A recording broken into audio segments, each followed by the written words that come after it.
मेरे पास टोकरी भी है, मुझे चाल भी खरीदने की जरूरत नहीं है। अगर बिकी तो सही, वरना अपना और अपने परिवार का पेट तो भर ही सकते हो। हाँ भाई, ये बात तो तुमने सही कही।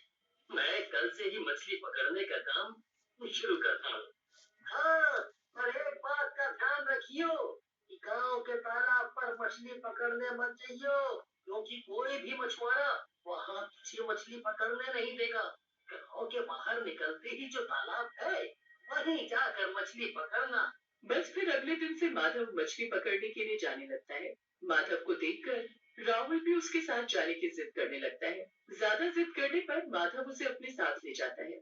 वो राहुल को पहले नदी के किनारे रखे एक पत्थर के ऊपर बैठा देता है और फिर टोकरी लेकर नदी के थोड़ा अंदर जाता है। तभी उसको पानी में एक बहुत बड़ी मछली दिखाई देती है। राहुल उस मछली को देखकर जोर जोर से चिल्लाने लगता है, पापा, पापा, देखो कितनी बड़ी मछली। कहाँ है बेटा? वो देखो पापा, उस साइड। जल्दी पकड़ो उसे, वरना वो भाग जाएगी। हे भगवान, ये तो बहुत ही बड़ी मछली है। इस छोटी सी टोकरी से मैं इतनी बड़ी मछली को कैसे पकड़ूंगा? कोई बात नहीं पापा, मैं आपकी मदद करता हूँ। अरे नहीं बेटा, तुम यहाँ बताओ। माधव राहुल को बहुत मना करता है, पर राहुल नहीं मानता और वो अपने पापा की मदद करने के लिए पानी में आ जाता है। अचानक से मछली और राहुल दोनों गायब हो जाते हैं। माधव राहुल को जोर जोर से आवाज देने लगता है, पर राहुल का कहीं भी नामो निशान नहीं होता। माधव ढूंढते ढूंढते काफी आगे चला जाता है और फिर थक कर घर वापस आ जाता है। माधव की बीवी शीला माधव को रोते हुए देखती है तो उससे पूछती है कि उसे क्या हुआ। जब माधव बताता है कि राहुल गायब है तो उसकी बीवी की भी हालत खराब हो जाती है। वो दोनों मिलकर पूरे गांव में राहुल को ढूंढते हैं, पर वो उनको कहीं नहीं मिलता। आखिरकार वो हार कर अपने घर वापस आ जाते हैं। अब कुछ दिन तक तो माधव और शीला घर में ही अकेले उदास पड़े रहते हैं, पर रोज उनको किसी न किसी के गायब होने की खबर सुनने को मिलती है। एक दिन माधव शीला से बोलता है, राहुल के बाद रोज कोई ना कोई उस नदी के पास से गायब हो रहा है। पता नहीं क्या बात है, आखिर सब गायब क्यों हो रहे हैं? हाँ, पड़ोस वाली चाची भी बता रही थी कि पास के गांव के कुछ लोग हैं जो लापता है।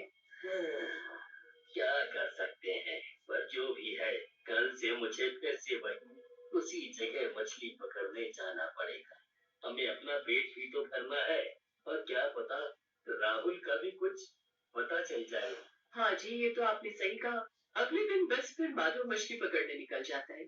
उसे उस दिन किनारे पर एक भी मछली हाथ नहीं लगती, इसलिए वो थोड़ा और आगे निकल जाता है और दूसरे किनारे पर मछली पकड़ने चला जाता है। माधव इतना थक चुका होता है कि वो एक पेड़ के नीचे बैठ जाता है। फिर अचानक उसकी नजर दूर झाड़ियों में जाती है जहाँ पर राहुल के कपड़े पड़े होते हैं।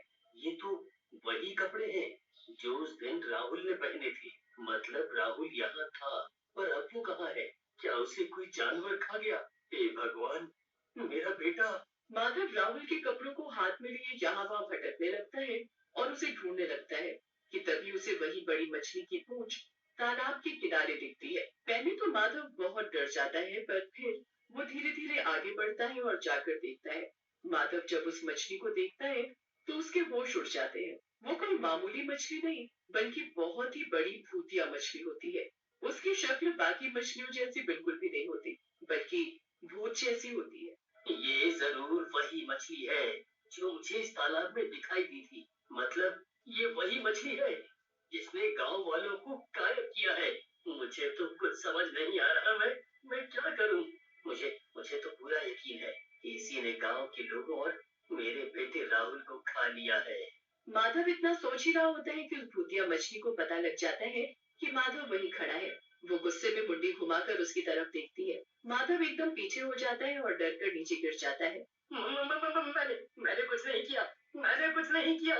मैं तो मछली पकड़ने आया था, मुझे कुछ मत करना। मुझे जाने दो, मुझे जाने दो। ऐसे कैसे जाने दूं अब मैं तुझे? अब तुझे ये सच पता चल चुका है कि मैंने ही गांव के लोगों को गायब किया है, तो अब तो मैं तुझे छोड़ ही नहीं सकती। अगर मैंने तुझे छोड़ा तो तू ये सब बात गांव वालों को जाकर बता देगा और वो मुझे पकड़ने यहाँ आ जाएंगे। तूने मुझे पागल समझा है जो तुझे मैं यहाँ से जाने दूं। अब मैं तुझे भी यहीं कैद करके रखूंगी और वक्त आने पर सबको एक एक करके खाऊंगी। मतलब तुमने ही सबको गायब किया है ना? और तुमने ऐसा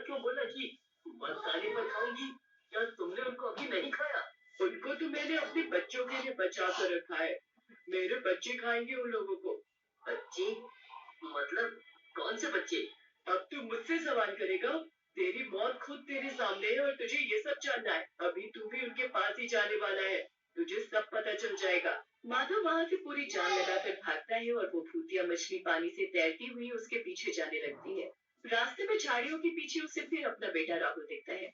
राहुल को देख माधव वहीं रुक जाता है, पर राहुल उसे इशारे से रोक देता है और एक पत्थर की तरफ इशारा करने लगता है।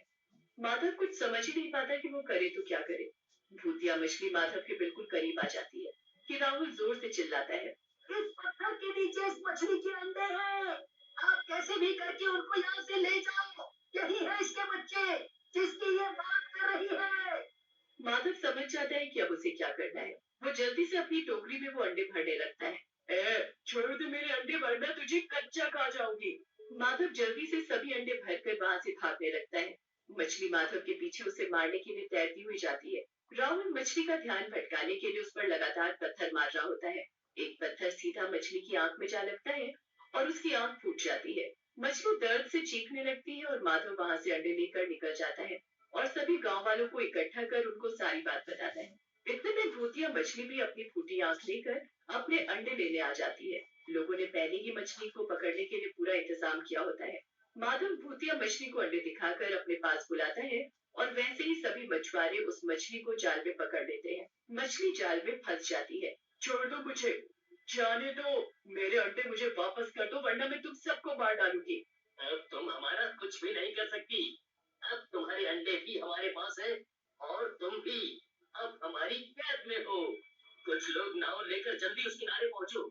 वहाँ राहुल, मेरा बेटा तुमको गायब हुए लोगों के पास ले जाएगा। सभी लोगों को सही सलामत जल्दी यहाँ ले आओ। बस फिर कुछ लोग नाव लेकर निकल जाते हैं और सभी लोगों को वापस गांव ले आते हैं। सब माधव और राहुल की बहादुरी के लिए उनका शुक्रिया करने लगते हैं। सब ठीक हो जाता है, पर अब किसी को ये समझ नहीं आ रहा होता कि उस मछली का करे तो क्या करे।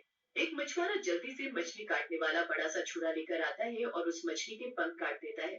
पंख काटते ही मछली सिकुड़ने लगती है और अचानक गायब हो जाती है।